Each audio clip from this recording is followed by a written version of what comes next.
Hi there, in this video, I will give you a quick guide on moving emails from Gmail to ClickUp. And this is useful for turning emails into actionable tasks and keeping everything organized in one workspace. So first, of course, you have to make sure that your ClickUp account is active and you're logged into Gmail.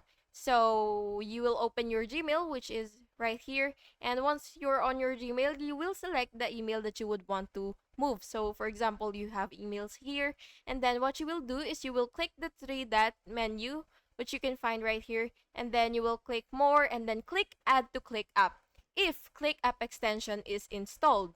And in the pop-up, you will just have to choose workspace and then you will click space and then list where you want the task to appear.